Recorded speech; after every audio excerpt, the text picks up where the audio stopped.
this might be more tangential to your talk, but one of the things we're facing these days is a dereliction of monetary policy, and what it means to, what money actually is.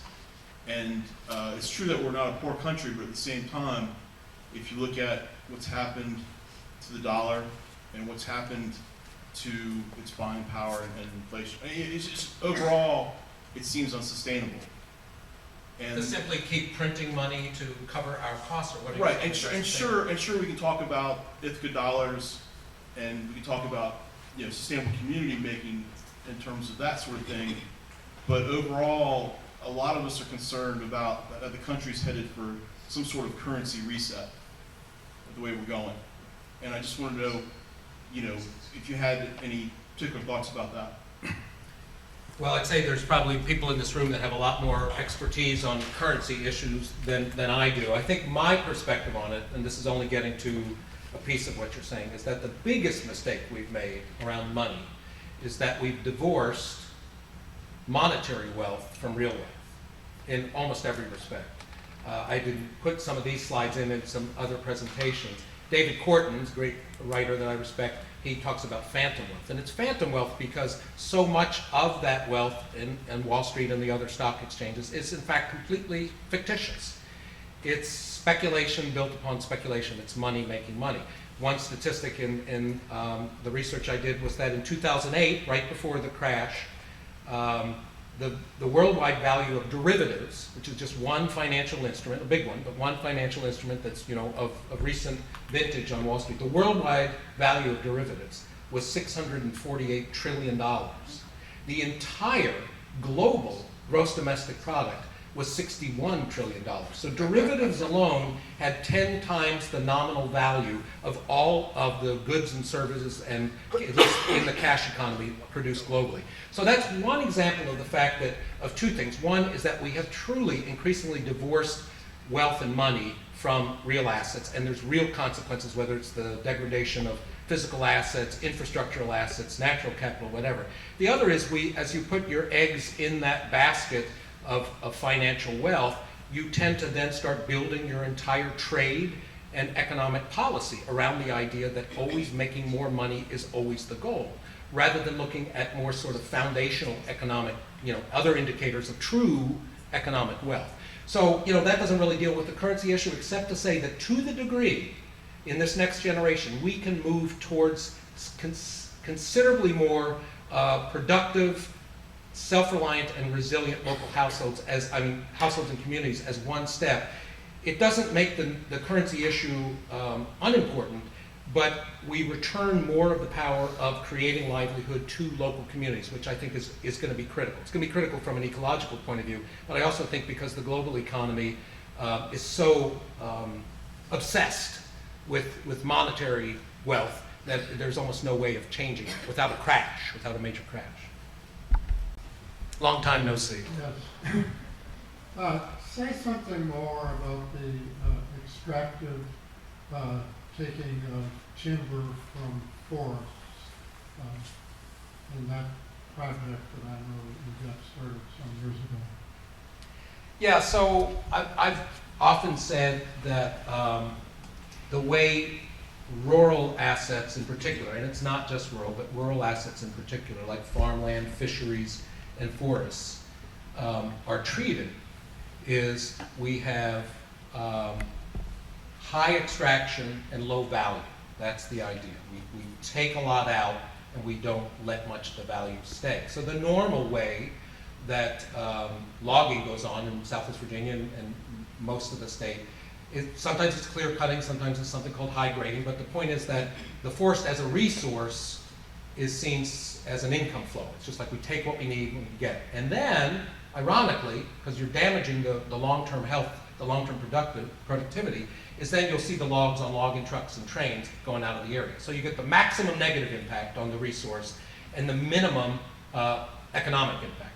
What we tried to do in our effort, which actually was very successful until the crash of 2008 and we could no longer compete on price, was to build a vertically integrated system. So we were paying the loggers not only for better forestry practices, but especially to log things like hickory that were considered scrub species, rather than red oak and walnut, which were considered high value. We paid them more to bring out those lousy, so-called lousy species, and then had a vertically integrated system where we sawed them into boards, dried them in kilns, and made them into flooring and trim and other things. And it was really, and then we sold it for a modest premium. And had we not had the housing collapse of 2008, I'm quite sure that it would be going gangbusters today. We simply couldn't survive that as a small business. But that's an example of turning that on its head. Instead of high ecological impact and low economic impact, we flipped it. It was minimizing the ecological impact and maximizing the economic impact. And that's what Brent Smith is doing with the vertical ocean fishing as well.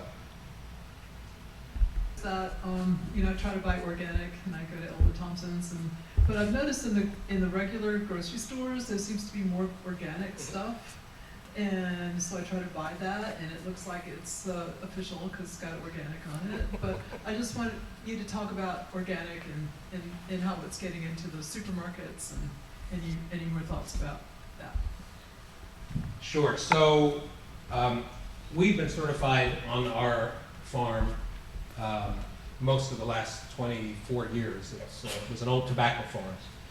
And there's, organic farms tend to be smaller, but there's some very large organic farms. The word on the street with some people is that the USDA organic label doesn't mean anything, that it's not valid, but that's not true.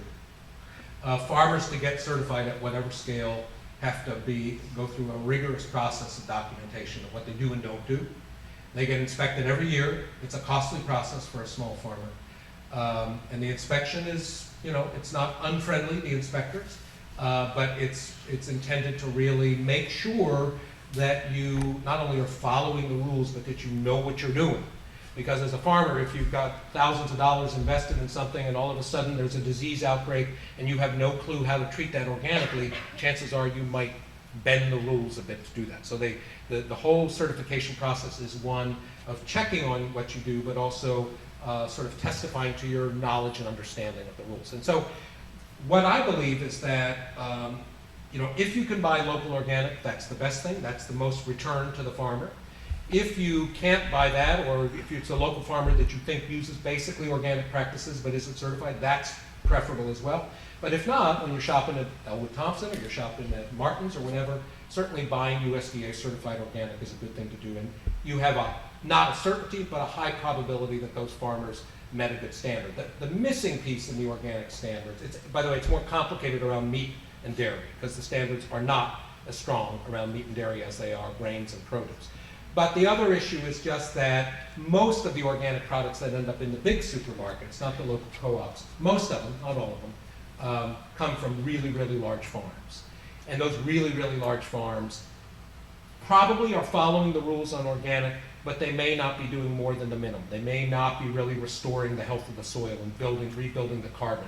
They may not be treating their workforce any better than they absolutely have to in terms of wages and conditions, all the things that go along with sort of big scale farming. So that's a legitimate criticism of that organic. By the same token, the thing that I started, Appalachian Harvest, I'm no longer involved with it, but for years we had a presence in what was then U-Crops and Food City and Whole Foods in Southern Maryland and Atlanta and other supermarkets, a fairly significant presence of locally raised certified organic produce. So I think it's a pretty solid choice overall, even though you can. In terms of people living together, I think we're used to. I don't recommend that. Yeah. So, but I guess where I'm going. Yeah. Right. So where I'm going with that is, I think we're used to the nuclear family and people being atomized into single households, and we're actually fracturing even smaller, lots of single person households right now. Are you seeing anything in your part of the world where households are starting to come together to share resources? Yes, and I'm seeing it in other communities and other places that I work, less as cohabitation, less sort of under the same roof, but more in terms of the rituals and the activities, the essential activities around raising children, done a little bit more communally, entertainment, recreation, done more in groups of people that come to know each other. Everything from book groups to traditional music to the Saturday evening picking on the porch. Some of that is returning. Definitely in terms of cooperative buying of things, not only buying food, but I know of several examples. There's one of them in the book of a group of families who like to take apples and press them into cider. So 6 households went in together, bought a better cider maker so they could make it more efficiently, and they then share that every fall, make a whole bunch of cider. There's one family in Damascus, Virginia, was relatively new to the community.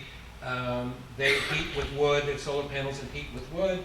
Unlike me, I like to split all my wood by hand. They're more sensible, and so they wanted a log splitter. But they had neighbors who also were heating with wood, and so they essentially bought a log splitter and made it a community asset. So what I'm seeing, less than people actually trying to live under one roof, which tends to be a little more complex, is people sharing the responsibilities and the opportunities around some of the basic functions of life together. And again, it doesn't always work, but generally speaking, anecdotally at least, it seems to lead to a higher satisfaction. People, there's a lot about being a free agent that's cool. There's a lot about not having to always be interacting with other people. But I think fundamentally, most of us have a social longing. And so to the degree that we can accomplish things together, we like that. And the other thing about it is that those little arrangements, everybody's useful in that. One of our biggest challenges and why so many people, and I think particularly younger people, feel so alienated from life is that they have the sense in a lot of suburban households particularly that they're not particularly needed. And in truth, if we're going to be honest, they're not. I mean, they don't have sort of essential functions in the running and the management of either their household or their community. When people start to come together and do some more of that for themselves, whether it's around food or whether it's around energy or whether it's around recreation and child rearing, people start to reclaim their role as valuable people, as productive people. We went through like a generation and a half of the notion that the American dream meant everything that we need to do is taken care of by other people, and we're freed up to just be ourselves. And what we discovered is being freed up to just be ourselves is a pretty lonely, pretty barren thing in many respects. We want to do productive things, most of us. We want to be needed and to make contributions, meaningful contributions. And in this whole reclaiming of more self-reliant households and communities, that's, I think, a really exciting piece that people start to experience across the age spectrum. It's in fact, particularly, two more questions, particularly true among young people, I see. You might talk a little more about it. So time banking is a cool thing. There's an effort actually in Washington County, Virginia, where I am down in Abingdon, to get a time bank going. Everybody know what a time bank is? Basically a sort of a quasi-organized to very organized, depending on how you want to go about it, effort to share, to exchange skills and or just labor, that the currency becomes the work that you do, and they set up different systems to put values on that currency. It's worked in some places. Like local currencies, it has tended to emerge and peter out over time, and I'm not quite sure why. I've not really studied it, so I don't know. But it's a similar gesture as local currency, and I do discuss one highly successful local currency effort in the book that's in the Berkshires, called the Berkshire, which is an extraordinarily successful local currency, but it's one of the few. A lot of people tried to do local currency, and most of them fizzled out. And I don't know enough about time banks, except that certainly that would be, maybe in this renewed spirit of resilience, it would be a good tool to help enable that. Much like a tool library is, it would be a good tool. So maybe its time can come back around again. Talk about, like Trump spoke a lot in his campaign about bringing coal jobs back to Southwestern Virginia and Right. West Virginia, which I think that train has left the station, but maybe not. But I mean,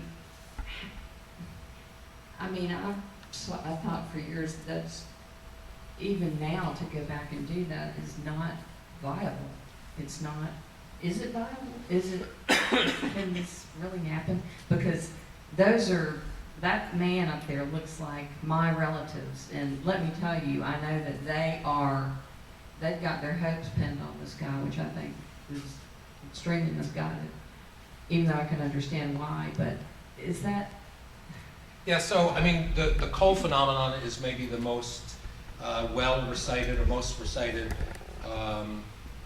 Trumpism among a general sort of pledge to folks like Martin and a lot of the miners I know to bring their traditional industry back. And I think in some other cases, I think it can happen. So I ran for Congress in 2012 and in our district, the 9th district, the very far southwestern part.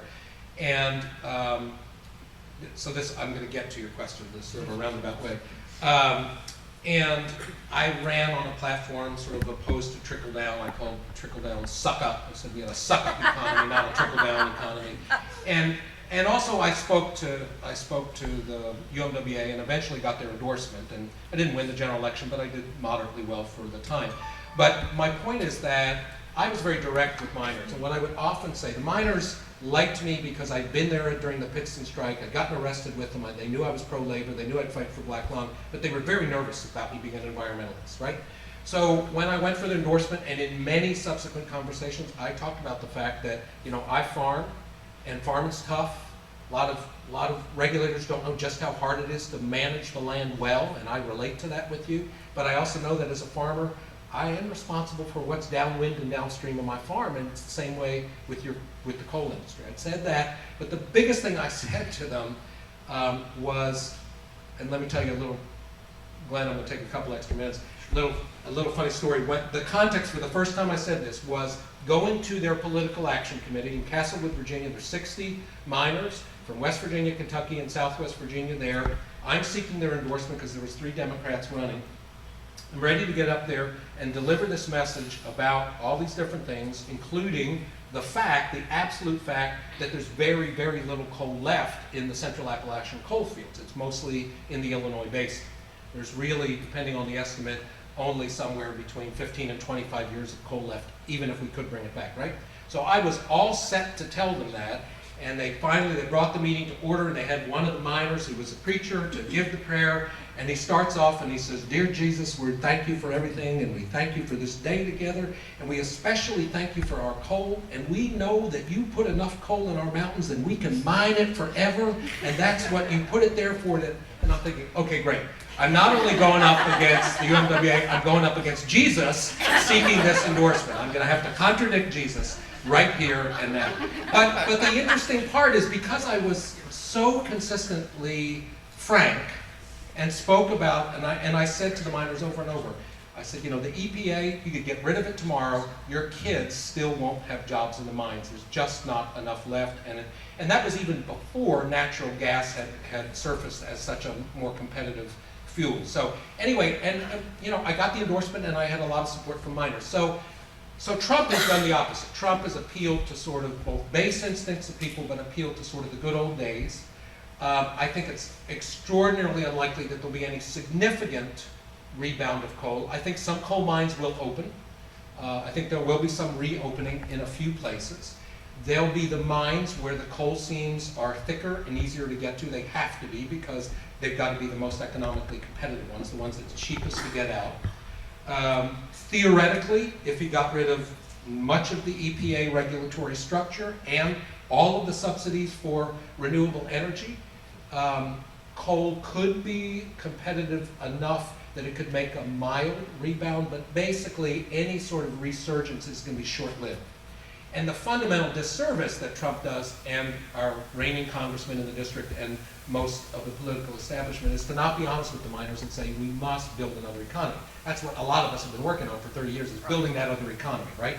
But people don't want to talk about it. They don't want to hear it. Any talk of alternatives is greeted as an anti-coal message. But that's beginning to break down. There is a real shift in the coal fields in Kentucky, West Virginia, Southwest Virginia, that people are beginning to say, I guess coal may not come back and we better do something else. That's taken us 2 generations to get there, but you know, that's at least an opening. Conversation, natural gas, fracking, danger. Pipelines, mattress. What are we doing? Do you want me to comment on it? Yes. I like your communication style. I think this is good. Those of us on the progressive side, we talk too damn much. So you're going to be my communications director if I run for Congress tomorrow. Yeah, I mean, again, there's a lot of ironies in here. Mostly the same legislators who have done everything they can to keep a regulatory framework away from fracking and natural gas are the same people who rave about a war on coal, when in fact they've helped to enable natural gas production at the cheapest possible level because it has a relatively small regulatory burden, right? So that's a problem. But again, the thing is two sort of closing thoughts that are a little bit bigger. So we have fought in our own county changes in ordinance that have now opened the county up to fracking, which is a recent development. We fought and we lost, like most people who fight. Not everybody, but most. So the deal is, number one, until we get over a vision of building an economy that's based on the imperative of growth and a vision of prosperity that's based on more, always more. Whatever we have now might be 5 times as much as our grandparents had, but whatever we have now, it's not enough. By definition, it's always more. Until we get over that, and I think the way we get over that is through showing something that's not only different, but more satisfying, better in many respects. Until we get over that, it's really tough, because what ends up happening in economic policy and in energy policy is this all of the above.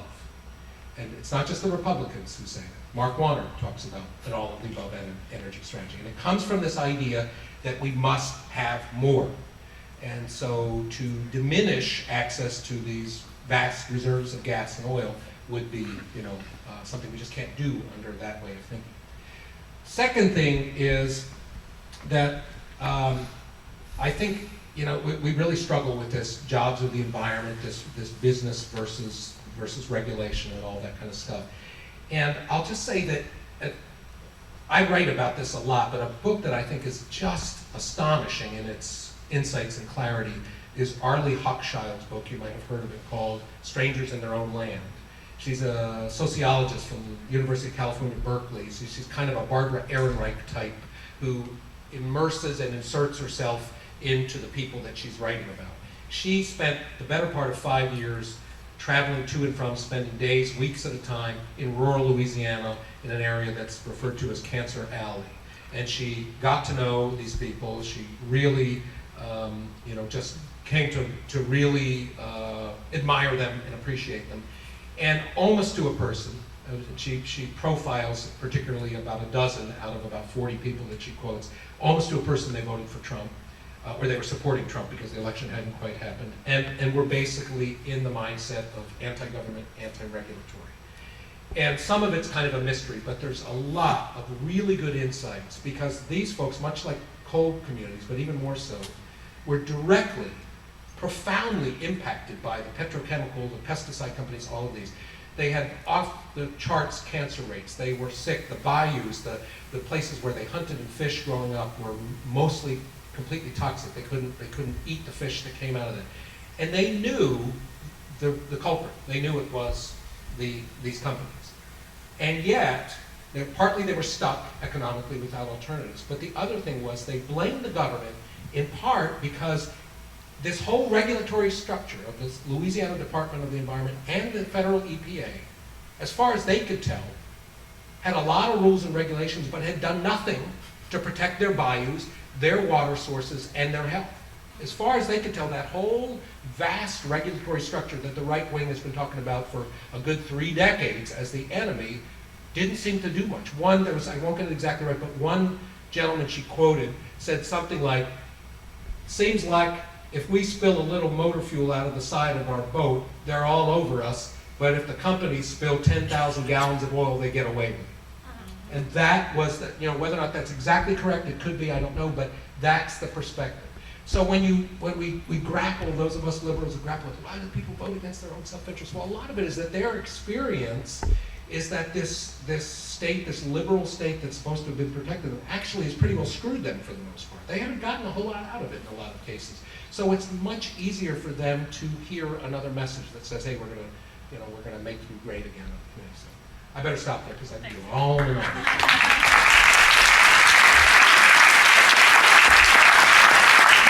Anybody who's